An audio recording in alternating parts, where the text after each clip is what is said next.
வணக்கம். இன்றைய செய்திகள்.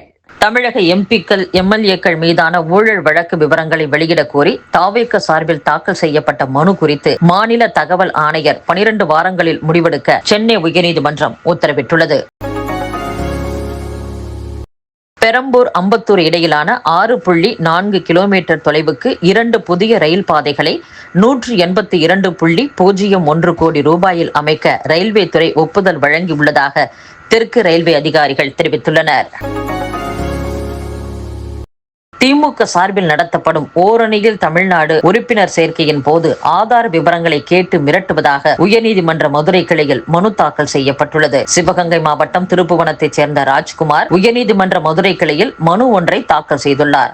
அதில் தமிழகத்தில் ஆளும் கட்சியான திமுக ஓரணியில் தமிழ்நாடு என்ற பெயரில் உறுப்பினர் சேர்க்கை இயக்கம் நடத்தி வருகிறது. இதற்காக திமுகவினர் வீடு வீடாக செல்கின்றனர். அப்போது அவர்கள் பொதுமக்களிடம் பல்வேறு ஆவணங்களை கேட்டு தொல்லை செய்கின்றனர். அனுமதி இல்லாமல் தமிழக முதலமைச்சர் படத்துடன் கூடிய ஓரணியில் தமிழ்நாடு என அச்சிடப்பட்ட சுவரொட்டியை வீட்டில் ஒட்டுகின்றனர். பின்னர் குடும்ப உறுப்பினர்கள் அனைவரின் ஆதார் எண், வாக்காளர் அடையாள அட்டை, வங்கி கணக்கு, புத்தக நகல் உட்பட அடையாள அட்டைகளை கேட்டனர். அதனை தர மறுத்த போது வீட்டு பெண்கள் மாதந்தோறும் அரசிடம் பெற்று வரும் 1000 ரூபாய் உதவித் தொகையை நிறுத்திவிடுவோம் என மிரட்டினர். அதோடு அனைவரின் தனிப்பட்ட செல்போன் எண்களை கேட்டு வாங்கி திமுகவில் சேர்த்து வருகின்றனர். திமுகவில் சேரவில்லை என்றால் அரசின் பல்வேறு திட்டங்கள் நிறுத்தப்படும் என்று அச்சுறுத்துகின்றனர். அரசியல் பிரச்சாரத்துக்காக ஆதார் போன்ற தனிப்பட்ட தகவல்களை பயன்படுத்துவது தவறானது. இது அரசியலமைப்பு வழங்கும் சுதந்திரம் மற்றும் தனி உரிமையை மீறுவதாகும். பொதுமக்களிடம் திமுகவினர் சட்டவிரோதமாக ஆதார் விவரங்களை சேகரித்தது தொடர்பாக மத்திய அரசு மற்றும் ஆதார் தலைமை செயல் அதிகாரி விசாரணை நடத்தி திமுக பொதுச் செயலாளர் மீது சட்டப்படி நடவடிக்கை எடுக்க உத்தரவிட வேண்டும் என்று அந்த மனுவில் குறிப்பிட்டிருந்தார். மிசோரம் மாநிலத்தில் போதைப் பொருள் கட்டுப்பாட்டு அமைப்பும் அஸ்ஸாம் ரைபிள்ஸ் படையினரும் இணைந்து நடத்திய தேடுதல் வேட்டையில் 36 கோடி ரூபாய் மதிப்பிலான ஹெராயின், மெத்தபெட்டமைன் போதை மாத்திரைகள் பறிமுதல் செய்யப்பட்டுள்ளன. அமெரிக்க பல்கலைக்கழகத்தில் படிக்க விண்ணப்பிக்கும் வெளிநாட்டு மாணவர்களுக்கு பல்வேறு விசா கட்டுப்பாடுகளை விதித்து விண்ணப்பங்களை வடிகட்டுவதால் இந்திய மாணவர்கள் தற்போது ஐரோப்பிய நாடுகளுக்கு செல்ல துவங்கியுள்ளதாக கூறப்படுகிறது. தரிசனம் ஏற்பாடு செய்யவோ காணிக்கைகள் வசூலிக்கவோ எந்த நிறுவனத்திற்கும் தனிநபருக்கும் அங்கீகாரம் வழங்கவில்லை என்று குருவாயூர் தேவஸ்தானம் பக்தர்களை உசார்படுத்தியுள்ளது. சத்தீஸ்கர் மாநிலம் நாராயண்பூர் மாவட்டத்தில் பாதுகாப்பு படையினருடன் நடந்த துப்பாக்கிச் சண்டையில் 6 நக்சல் தீவிரவாதிகள் சுட்டுக் கொல்லப்பட்டுள்ளனர். முழுவதும் உள்நாட்டில் கட்டமைக்கப்பட்ட INS நிஸ்தார் மீட்பு கப்பல் இந்திய கடற்படையில் இணைக்கப்பட்டுள்ளது. ஆழ்கடல்களில் மூழ்கும் நீர்மூழ்கி கப்பல்களை அடையாளம் காணவும் மீட்பு பணிகளை மேற்கொள்ளவும் இந்த கப்பல் பயன்படுத்தப்பட உள்ளது. கடலில் 300 மீட்டர் ஆழம் வரை வீரர்கள் டைவிங் செய்து மீட்பு பணிகளில் ஈடுபடுவதற்கான வசதிகளும் தொழில்நுட்பமும் இந்த கப்பலில் இடம்பெற்றுள்ளன.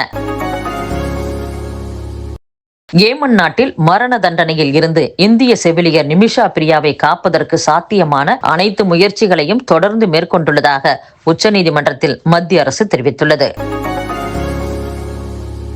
சத்தீஸ்கரில் 2100 கோடி ரூபாய்க்கும் அதிகமாக மதுபான விற்பனையில் ஊழல் நிகழ்ந்ததாக கூறப்படும் குற்றச்சாட்டில் மாநில முன்னாள் முதல்வர் பூபேஷ் பாகலின் மகன் சைத்தன்ய பாகலை அமலாக்கத்துறை கைது செய்துள்ளது.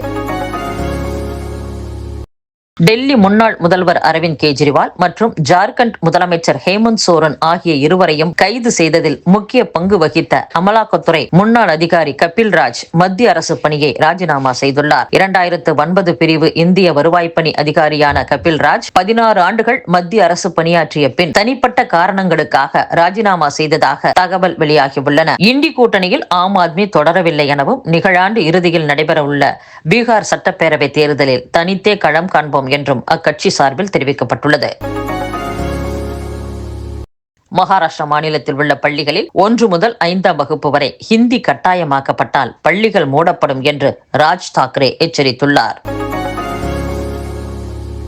மேற்கு வங்க மாநிலத்தில் எதிர்க்கட்சியான பாஜகவின் MLA மீது ஆளும் திரிணாமுல் காங்கிரஸ் தொண்டர்கள் தாக்குதல் நடத்திய சம்பவம் பரபரப்பை ஏற்படுத்தியுள்ளது. அவர்கள் MLAவின் காரை அடித்து உடைத்துள்ளனர். MLAவை காப்பாற்ற வந்த காவல்துறையினரும் தாக்கப்பட்டுள்ளனர். திருப்பதி தேவஸ்தானம் பெயரில் போலியாக செயல்படும் கணக்குகள் குறித்து பக்தர்கள் எச்சரிக்கையாக இருக்க வேண்டும் என்று திருப்பதி தேவஸ்தான அதிகாரிகள் தெரிவித்துள்ளனர். மியான்மரில் அடுத்தடுத்து நிலநடுக்கம் ஏற்பட்டதாகவும் ரெக்டர் அளவில் இந்த நிலநடுக்கமானது 4.8 ஆக பதிவானதாகவும் தகவல் வெளியாகியுள்ளது. இந்தியா சீனா இடையே மூன்றாவது நாடு தலையிடக்கூடாது என்று வெளியுறவுத்துறை அமைச்சர் ஜெய்சங்கர் வலியுறுத்தியுள்ளார். இந்தியாவுக்கு ஏற்றுமதி கட்டுப்பாடுகளை விதிக்காமல் சீனா எதிர்பார்க்கக்கூடிய விநியோகத்தை உறுதி செய்ய வேண்டும் என்றும் வெளியுறவுத்துறை அமைச்சர் ஜெய்சங்கர் கூறியுள்ளார். பகல்காம் தாக்குதலை நடத்திய பாகிஸ்தானில் இருந்து செயல்படும் தி ரெசிடென்ட்ஸ் ஃப்ரண்ட் அமைப்பை சர்வதேச பயங்கரவாத அமைப்பாக அறிவித்து அதற்கு அமெரிக்கா தடை விதித்துள்ளது. பாகிஸ்தானின் பஞ்சாப் மாகாணத்தில் அளவுக்கு அதிகமாக பெய்து வரும் பருவமழை காரணமாக மண்டி புகாதின் மாவட்ட சிறைச்சாலையில் இருந்து சுமார் 700 கைதிகள் பாதுகாப்பான பகுதிகளுக்கு இடமாற்றம் செய்யப்பட்டுள்ளனர். இதில் ஆபத்தான கைதிகளும் அடங்குவர் என்று அதிகாரிகள் கூறியுள்ளனர். இத்துடன் செய்திகள் நிறைவடைகின்றன. மீண்டும் நாளை சந்திப்போம். வணக்கம்.